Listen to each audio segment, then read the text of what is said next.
Bismillahirrahmanirrahim. Assalamualaikum warahmatullahi wabarakatuh. Nahmadu wa nusalli ala rasulil karim, amma ba'du. Jamaah Masjid Baitur Rahman yang dirahmati oleh Allah Subhanahu wa taala, yang saya cintai, yang saya rindukan. Dan saya cuma berharap semoga jamaah di Palembang semua tetap bersemangat dan istiqamah dalam berdakwah, dalam menuntut ilmu, dalam ibadah, dan dalam berkhidmat kepada umat. Semoga masjid kita bisa diresmikan, galeri Al-Quran juga bisa diresmikan. Amin. Dan kepada semua orang-orang baik, para muhsinin, para donatur yang sudah ikut ambil bagian dalam proyek melukis sejarah, melukis Al-Quran 30 juz.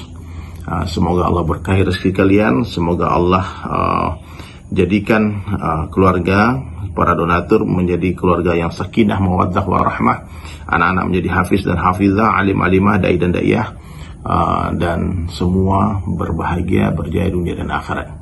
Oke, salam hormat saya, salam ta'azim saya kepada semua jamaah Masjid Baitur Rahman, kepada semua muslimin dan muslimat yang ada di Palembang. Semoga Allah sayang kepada kita, Allah rahmati kita, Allah berkahi rezeki kita, diberikan kita kekuatan untuk mengamalkan agama dengan sempurna.